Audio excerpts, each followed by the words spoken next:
Om Namo Bhagavate Vasudevaya. Om Namo Bhagavate Vasudevaya. Om Namo Bhagavate Vasudevaya. Welcome to today's reading from Sri Chaitanya Charitamrit. We have been reading from Adi Lila, chapter 7, and we'll be beginning from verse 122. Mukham karoti vachalam pangum langhayate girim yat kripa tamham vande Shri Gurum Deenatarinam Paramananda Madhavam Shri Chaitanya Ishwaram Hari Om Tat Sat. Verse 122, chapter 7 from Adi Lila. According to Shankaracharya, by accepting the theory of the transformation of the energy of the Lord, one creates an illusion by indirectly accepting that the absolute truth is transformed. Purport: Srila Bhaktivinoda Thakur comments that if one does not clearly understand the meaning of Parinamvad or transformation of energy, one is sure to misunderstand the truth regarding this material cosmic manifestation and the living entities. In the Chandogya Upanishad 6.8.4, it is said, San Mulaha Somyama Maha Prajah Sad Ayatanaha Sat Pratishtaha. The material world and the living entities are separate beings and they are eternally true, not false. Shankaracharya, however, unnecessarily fearing that by Parinamvad, transformation of energy, Brahman would be transformed, Vikari has imagined both the material world and the living entities to be false and to have no individuality. By word jugglery, he has tried to prove that the individual identities of the living entities and the material world are illusory. And he has cited the examples of mistaking a rope for snake or an oyster shell for gold. Thus he has most abominably cheated people in general. The example of misunderstanding a rope to be a snake is mentioned in Mandukya Upanishad, but it is meant to explain the error of identifying the body with the soul. Since the soul is actually a spiritual particle as confirmed in the Bhagavad Gita, Mamevamsho Jivaloke, it is due to illusion, Vivartavad, that a human being like an animal identifies the body with the self. This is a proper example of Vivarta or illusion. The verse Atatvato Anyatha Buddhir Vivartat iti Udharitaha describes such an illusion. To not know actual facts and thus to mistake one thing for another, as for example to accept the body of as oneself, is called Vivartavad. Every conditioned living entity who considers the body to be the soul is deluded by this Vivartavad. One can be attacked by this Vivartavad philosophy when he forgets the inconceivable power of the omnipotent personality of Godhead. How the Supreme Personality of Godhead remains as He is, never changing, is explained in the Ishopanishad, Purnasya Purnam Adaya Purnam Eva Vashishyate. God is complete, even if a complete manifestation is taken away from Him, He continues to be complete. The material creation is manifested by the energy of the Lord, but He is still the same person. His form, entourage, qualities, and so on never deteriorate. Srila Jiva Goswami in his Paramatma Sandarbha comments regarding the Vivartavad as follows. Under the spell of Vivartavad, one imagines the separate entities, namely the cosmic manifestation and the living entities, to be one with Brahman. This is due to complete ignorance regarding the actual fact. The absolute truth or Parabrahman is always one and always the same. He is completely free from all other conceptions of existence. He is completely free from false ego. For he is the full spiritual identity. It is absolutely impossible for him to be subjected to ignorance. and fall under the spell of a misconception, Vivartavad. The absolute truth is beyond our conception. One must admit that he has unblemished qualities that he does not share with every living entity. He is never tainted in the slightest degree by the flaws of ordinary living beings. Everyone must therefore understand this absolute truth to possess inconceivable potencies. Verse 123. Transformation of energy is a proven fact. It is the false bodily conception of the self that is illusion. Purport: the Jiva or living entity is a spiritual spark who is part of the Supreme Personality of Godhead. Unfortunately, he thinks the body to be the self, and that misunderstanding is called Vivarta, or acceptance of untruth to be truth.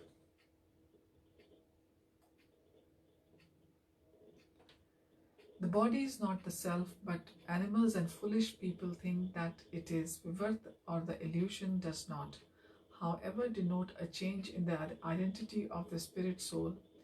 It is the misconception that the body is the self that is an illusion. Similarly, the Supreme Personality of Godhead does not change when his external energy, consisting of the 8 gross and subtle material elements listed in the Bhagavad Gita, Bhumir, Apo, Analo, Vayu, etc., acts and reacts in different phases.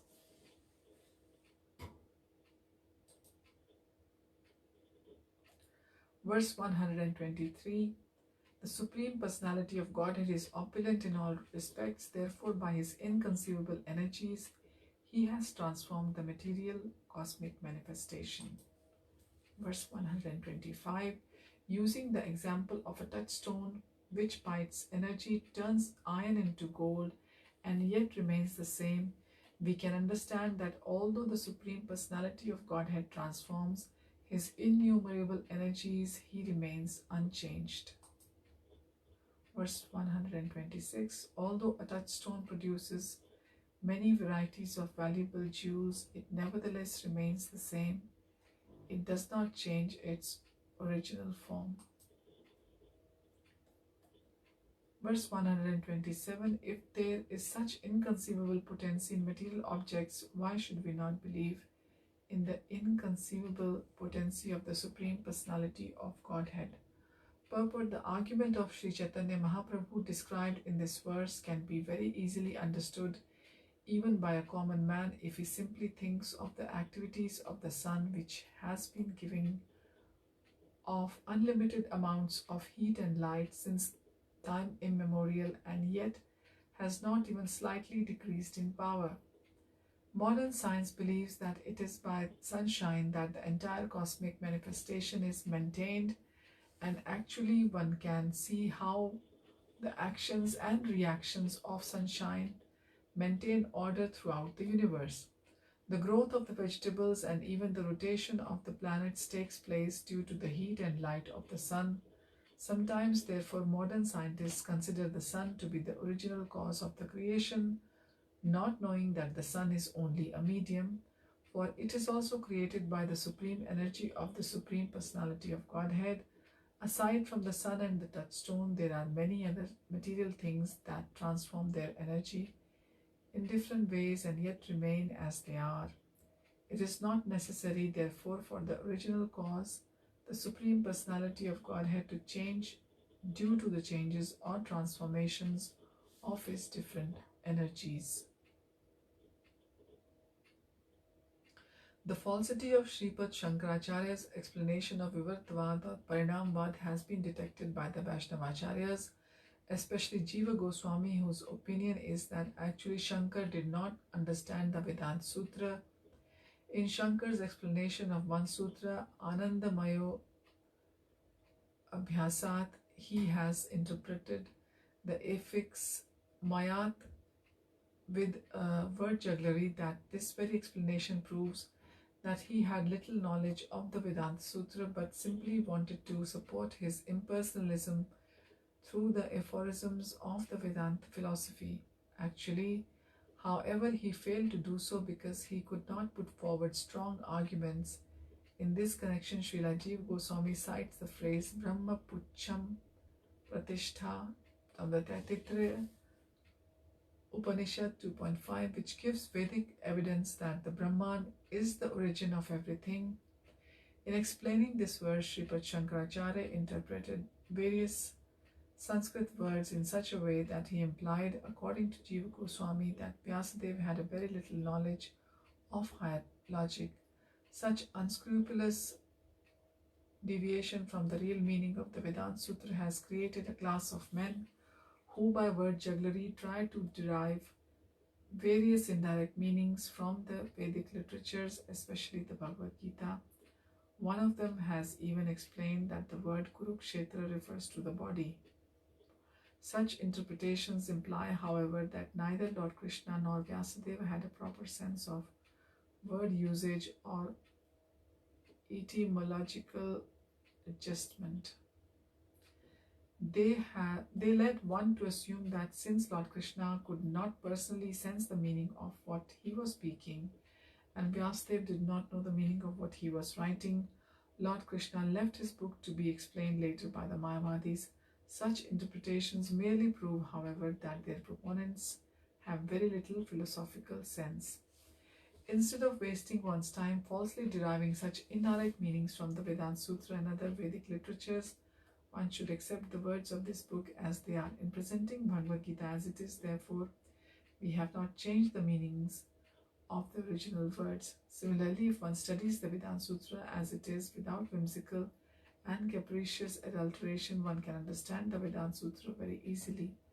Srila Vyasadeva therefore explains the Vedanta Sutra beginning from the first sutra, Janmadi Asya Yata, in his Srimad Bhagavatam 1.1.1.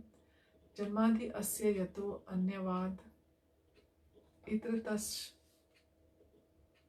Charteshva Abhijana Swarat. I meditate upon him, Lord Krishna, and the transcendent reality, who is the primeval cause of all causes, from whom all manifested universes arise, and in whom they dwell and by whom they are destroyed. I meditate upon the eternally effulgent Lord, who is directly and indirectly conscious of all manifestations and yet is fully independent. The Supreme Personality of Godhead knows very well how to do everything perfectly. He is Abhijana, always fully conscious. The Lord therefore says in Bhagavad Gita 7.26 that he knows everything, past, present and future, but that no one but a devotee knows him as he is. Therefore, the absolute truth, the personality of Godhead, is at least partially understood by devotees of the Lord. But the Mayavadi philosophers, who unnecessarily speculate to understand the absolute truth, simply waste their time. Verse 128, the Vedic sound vibration Omkara, the principal word in the Vedic literatures, is the basis of all Vedic vibrations. Therefore, one should accept Omkar as the sound representation of the Supreme Personality of Godhead and the reservoir of the cosmic manifestation. Purport in the Bhagavad Gita 8.13, the glories of Omkar are described as follows: Om iti ekaksharam brahma vyaharan mam anusmaran ya prayati tyajan deham sayati paramam gatim. This verse indicates that Omkar or Pranav is a direct representation of the Supreme Personality of Godhead. Therefore, if at the time of death one simply remembers Omkar, he remembers the Supreme Personality of Godhead and is therefore immediately transferred to the spiritual world.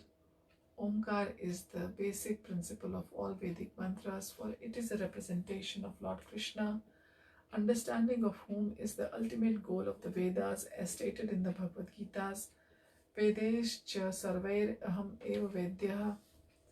Mayavadi philosophers cannot understand these simple facts explained in the Bhagavad Gita, and yet they are very proud of being Vedantis. Sometimes, therefore, we refer to the Vedanti philosophers as Vedantis or Vedantis, those who have no teeth. V means without and Danti means possessing teeth.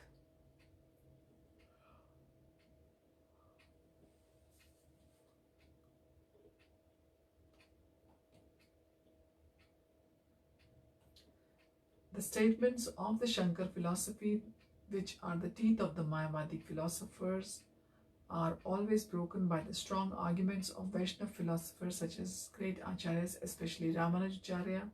Sripad Ramanujacharya and Madhvacharya break the teeth of the Mayavadi philosophers, who can therefore be called Vedantis, toothless.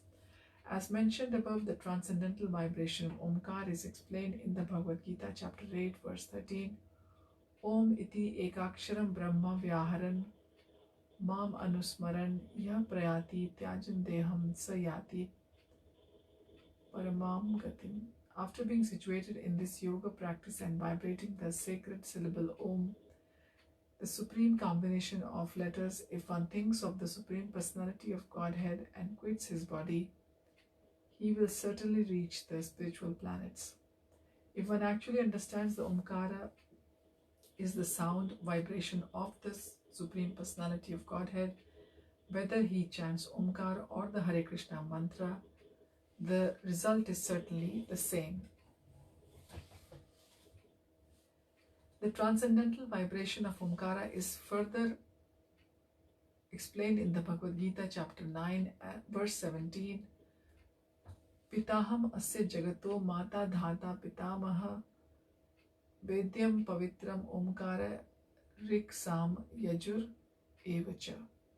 I am the father of this universe, the mother, the support, and the grandsire. I am the object of knowledge, the purifier, and the syllable Om. I am also Rig, the Sam, and the Yajur Vedas.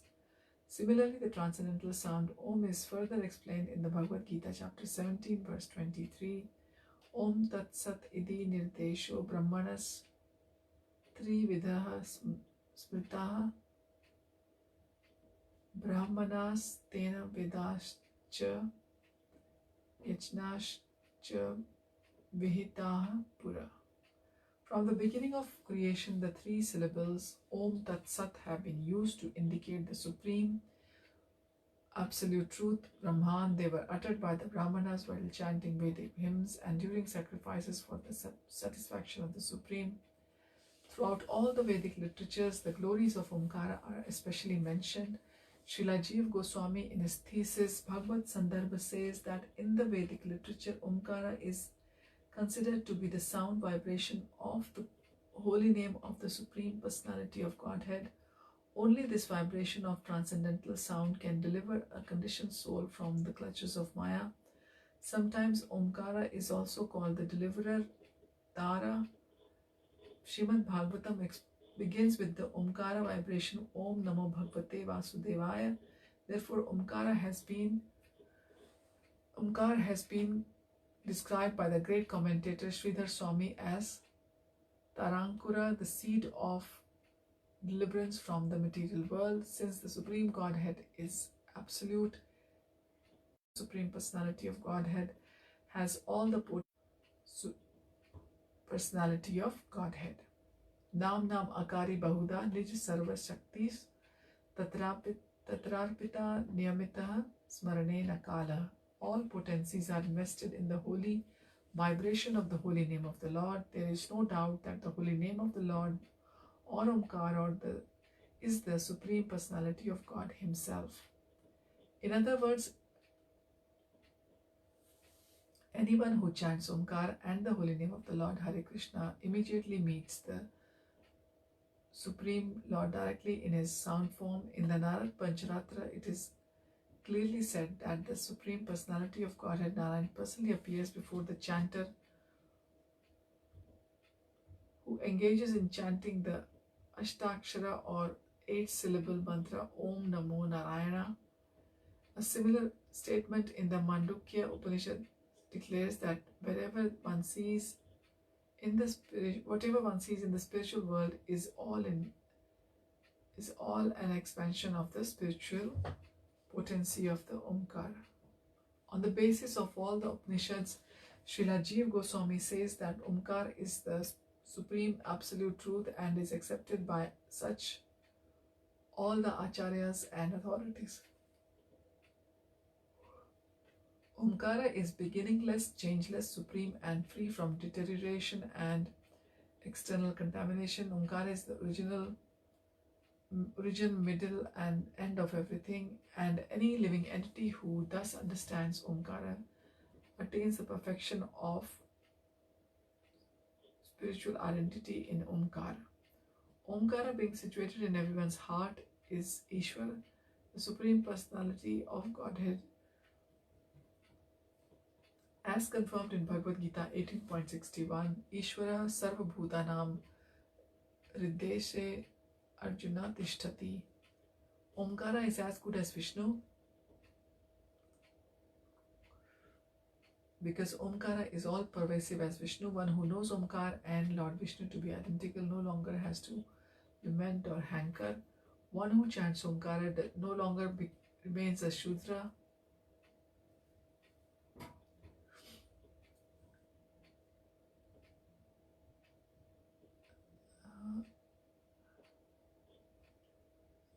One who chants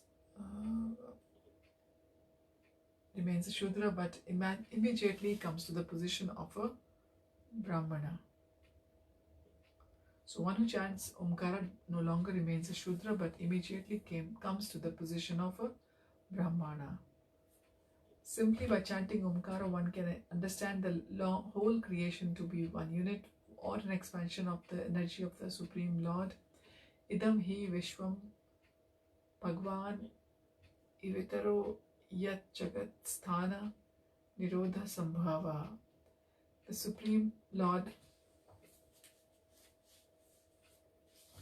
is himself this cosmos, and still he is aloof from it. From him only this cosmic manifestation has emanated. In him it rests, and unto him it returns, enters after annihilation. Bhagavad Gita 1.5.20.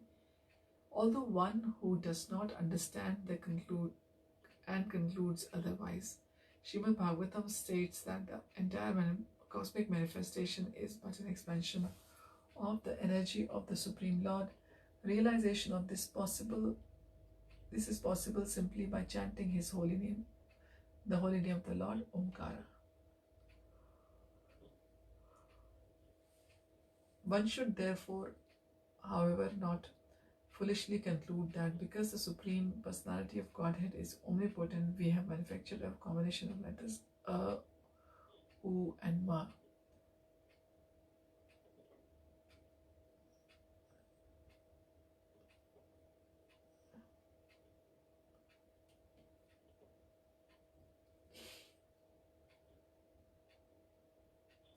So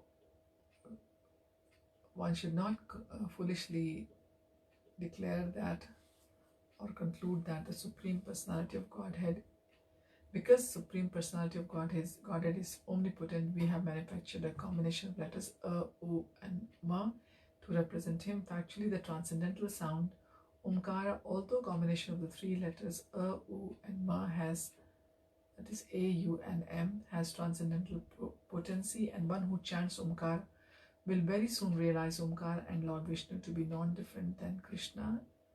Krishna declares, Pranavaha Sarva Vedeshu. I am the syllable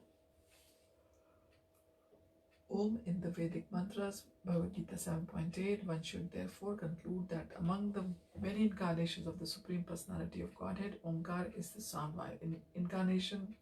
All the Vedas accept this thesis. One should always remember that the holy name of the Lord and the Lord himself are always identical.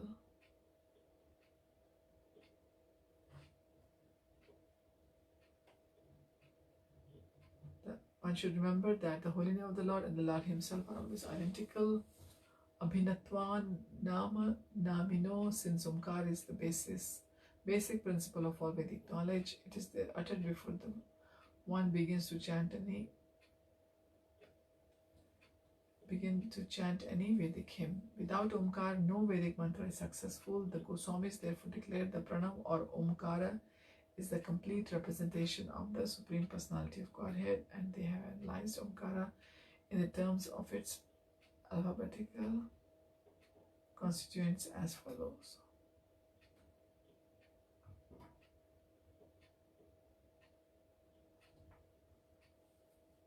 Karane O उच्यते कृष्णः सर्वलोके का नायकः उ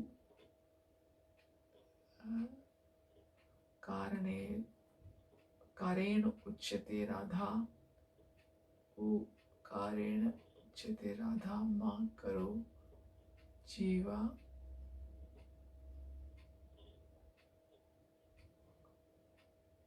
न करो जीवा Varsha. Omkar is a combination of the words a, u and ma. A, karen uchyate Krishna, the letter a kara refers to Krishna, who is Sarvaloke ka Nayaka, the master of all living creatures and planets, living entities and planets, material and spiritual. Nayaka means leader. He is the supreme leader. Nityo Nityanam Chetanas Chetananam. The letter U or the Ukar indicates Srimati Radharani, the pleasure potency of Krishna, and Makara indicates the divinity of the Jivas. Thus, Om is the complete combination of Krishna.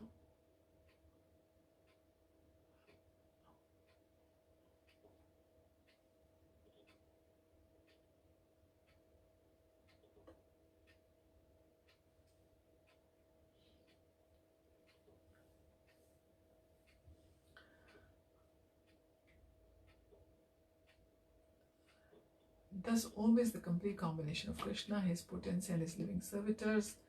In other words, Omkar represents Krishna, his name, fame, pastimes, entourage, expansions, devotee potencies, and everything else pertaining to him. As Chaitanya Mahaprabhu states in the present verse of Sri Chaitanya Charitamrita, Sarva Vishwa Dhama Omkara is a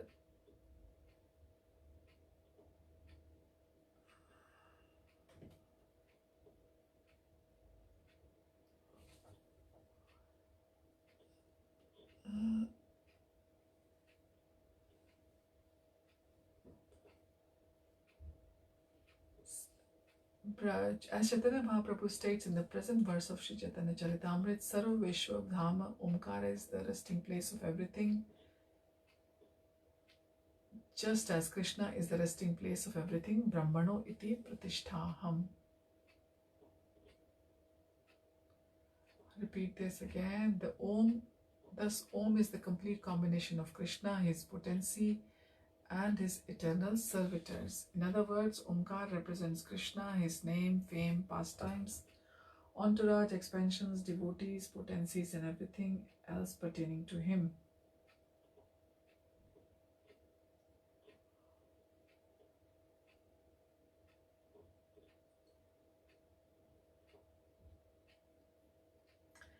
As Chaitanya Mahaprabhu states in the present verse of Sri Chaitanya Charitamrita, Sarva Vishwadhama, Omkara is the resting place of everything, just as Krishna is the resting place of everything. Brahmano iti, Brahmano hi pratisthaham. The Mayavadi philosophers consider many Vedic mantras to be the Mahavakya or principal. Vedic mantras such as Tat Tvam Asi, Chandayog Upanishad 6.8.7, Idam Sarvam Yad Ayam Atma, and Brahmedam Sarvam, Brihad Aranyaka Upanishad 2.5.1, Atma Vedam Sarvam, Chandayog Upanishad 7.25.2, and Neha Nanasti Kinchan from the Katha Upanishad 2.1.11. That is a great mistake. Only Omkar is the Mahavakya. All these other mantras that the Mayavadis accept as Mahavakya are only incidental. They cannot be taken as the Mahavakya or Mahamantra. The mantra Tattvam Asi indicates only a partial understanding of the Vedas, unlike Omkar, which represent the full understanding of the Vedas. Therefore, the transcendental sound that includes all Vedic knowledge is Omkar or the Pranav. Aside from Omkar, none of the words uttered by the followers of Shankaracharya can be considered the Mahavakya.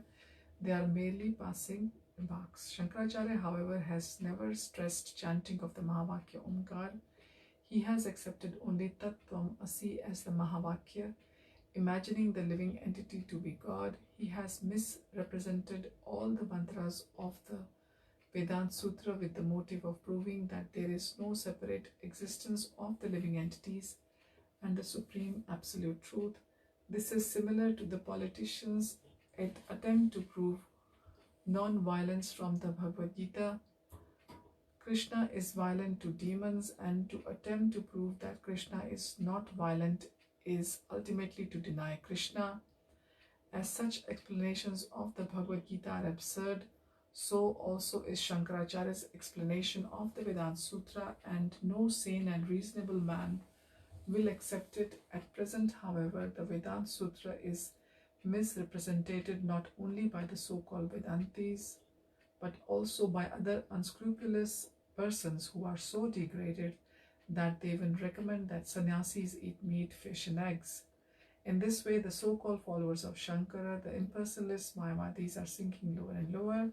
How can these degraded men explain the Vedanta Sutras, which is the essence of all Vedic literature? Lord Sri Chaitanya Mahaprabhu has declared, Mayavadi Bhashya Sunile Haya Sarvanasha. Anyone who hears commentary from the Vedanta Sutra from the Mayavad school is completely doomed, as explained in the Bhagavad Gita 15.15. Vedesh cha sarver aham ev vedyaha. All Vedic literature aims at understanding Krishna. Mayavad philosophy, however, has deviated everyone from Krishna. Therefore, there is a great need for Krishna consciousness movement all over the world to save the world from degradation. Every intelligent man and sane man must abandon the philosophical explanation of the Mayavadis and accept the explanation of Vaishnava Acharyas. One should read Bhagavad Gita as it is to try to understand the real purport of the Vedas. Verse 129, it is the purpose of the Supreme Personality of Godhead to present Pranam Omkar as the reservoir of all Vedic knowledge. The words Tattvam Asi are only a partial explanation of the Vedic knowledge. Tattvam Asi means you are the same spiritual identity. Verse 130, Pranav Omkar is the Mahavakya, Mahamantra in the Vedas. Shankaracharya followers cover this to stress without authority the mantra Tattvam Asi. Purport: the Mayavadi philosophers stress the statements Tattvam Asi, Soham, etc., but they do not stress the real Mahamantra Pranav Omkar. Therefore, because they misrepresent Vedic knowledge, they are the greatest offenders to the lotus feet of the Lord. Chaitanya Mahaprabhu says clearly, Mayavadi Krishna Aparadhi. Mayavadi philosophers are the greatest offenders to Lord Krishna. Lord Krishna declares, Tan aham dvishtaha kruran samsareshu naradhaman shipami ajasaram ashubhan asurishva eva yonishu. Those who are envious and mischievous, who are the lowest among the mankind, are perpetually cast into the ocean of material existence, into various demoniac species of life. Bhagavad Gita 16.19. Life in demonic species awaits the Mayavadi philosophers after death because they are envious of Krishna. When Krishna says in Bhagavad Gita 9.34, Manmana bhav mad bhakto madhyaji mam namaskuru, engage your mind always in thinking of me, become my devotee, offer obeisances to me and worship me.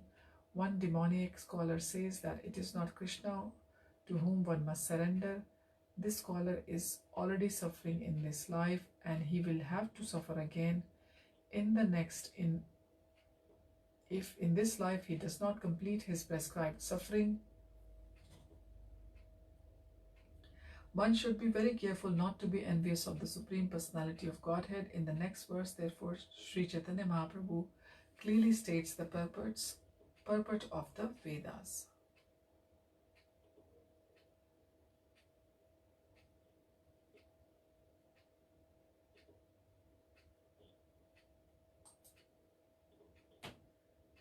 Verse 131, in all the Vedic sutras and literatures, it is Lord Krishna who is to be understood, But the followers of the Shankaracharya have covered the real meaning of the Vedas with indirect explanations.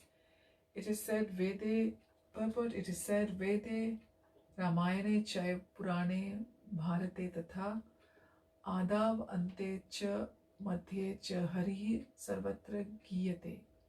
In the Vedic literature, including the Ramayana, Purans, and Mahabharata, from the very beginning, Adav to the end, Antecha, as well as within the middle, Madhyecha, only Hari, the Supreme Personality of Godhead, is explained. Verse 132, the self-evident Vedic literatures are the highest evidence of all, but if these literatures are interpreted, their self-evident nature is lost. Purport, we quote Vedic evidence to support our statements, but if we interpret it according to our own judgment, the authority of the Vedic literature is rendered imperfect or useless. In other words, by interpreting the Vedic version, one minimizes the value of the Vedic evidence. When one quotes from Vedic literature, it is understood that the quotations are authoritative.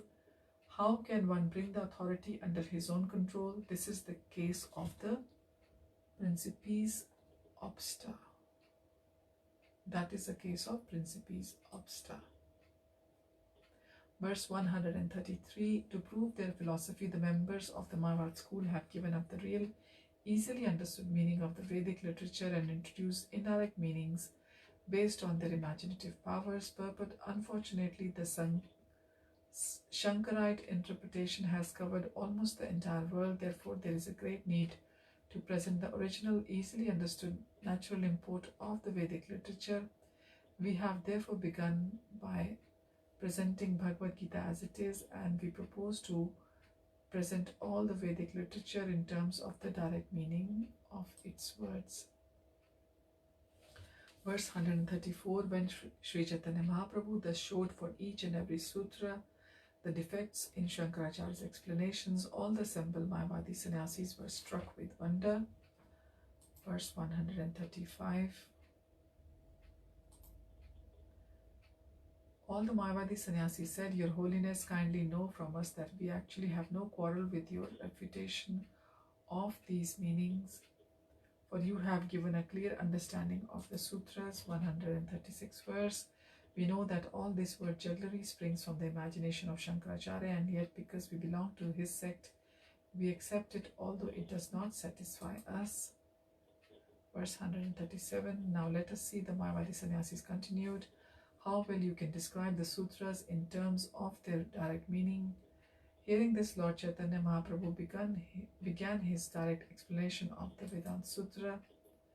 Verse 138, Brahman, who is greater than the greatest, is the Supreme Personality of Godhead. He is full in 6 opulences, and therefore he is the reservoir of ultimate truth and absolute knowledge. Purport, in Srimad Bhagavatam it is said that absolute truth is understood in 3 phases of realization: the impersonal Brahman, the localized Brahmatma, and ultimately the Supreme Personality of Godhead.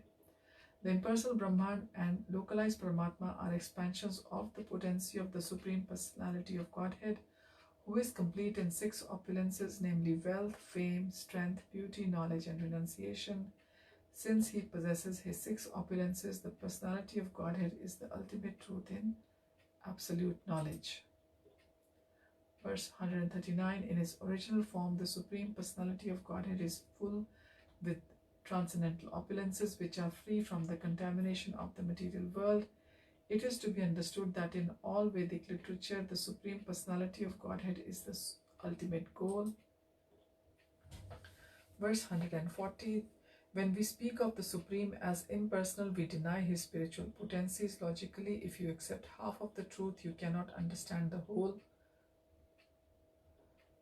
Purport, in the Upanishads it is said, Om Purnamada Purnamidam Purnat Purnam Udachyate Purnasya Purnam Adaya Purnam Eva Vashishyate. This verse, which is mentioned in the Ishopanishad, Brihad Aranyaka Upanishad, and many other Upanishads, indicates that the Supreme Personality of Godhead is full in 6 opulences.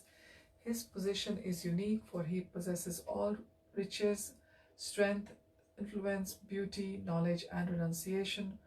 Brahman means the greatest, but the Supreme Personality of Godhead is greater than the greatest.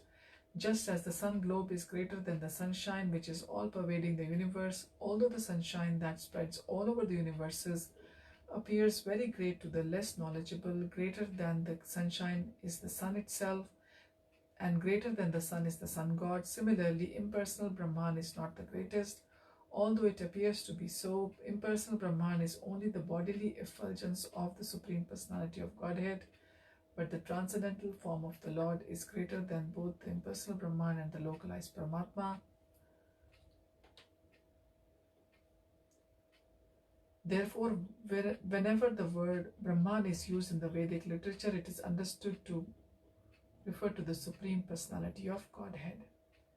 In the Bhagavad Gita, the Lord is also addressed as Parabrahman. Mayavadis and others sometimes misunderstand Brahman because every living entity is also Brahman. Therefore, Krishna is referred to as Parabrahman, the Supreme Brahman.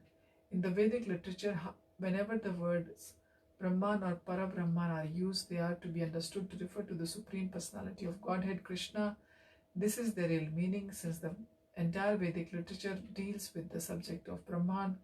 Krishna is therefore the ultimate goal of Vedic understanding. The impersonal Brahmajyoti rests on the personal form of the Lord. Therefore, although the impersonal effulgence, the Brahmajyoti is the first realization, one must enter into it as mentioned in the Ishopanishad to find the Supreme Person, and then one's knowledge is perfect. The Bhagavad Gita 7.19 also confirms this. Bahunam janmanam ante jnanavan mam prapadyate. One's search for the absolute truth by dint of speculative knowledge is complete when one comes to the point of understanding Krishna and surrenders unto him. This is the real point of perfectional knowledge. Partial realization of the absolute truth as impersonal Brahman denies the complete opulences of the Lord. This is a hazardous understanding of the absolute truth. Unless one accepts all the features of the absolute truth, namely impersonal Brahman, localized Paramatma, and ultimately the Supreme Personality of Godhead, one's knowledge is imperfect. Sripad Ramanujacharya his Vedartha Sangraha says, Jnanena dharmena swarupam api nirupitam na tu jnana matram brahmeti katham idam avagamyate. He thus indicates that the real identity of the Supreme Personality of the Absolute Truth must be understood in terms of both his knowledge and his characteristics. Simply to understand the Absolute Truth to be full of knowledge is not sufficient. In the Vedic literature, in the Munduk Upanishad 1.1.9, we find the statement Yah Sarva Jnanaha Sarvavit, which means that this absolute truth knows everything perfectly, but we also learn from the Vedic description Parasya Shakti Vidhaiva Shruyate, that not only does he know everything, but he also acts according by utilizing his different energies. Thus, to understand that Brahman, the Supreme, is conscious is not sufficient. One must know how he consciously acts through his different energies. Mayavad philosophy simply informs us of the consciousness of the Absolute Truth, but does not give us the information of how he acts with his consciousness. This is the defect of that philosophy.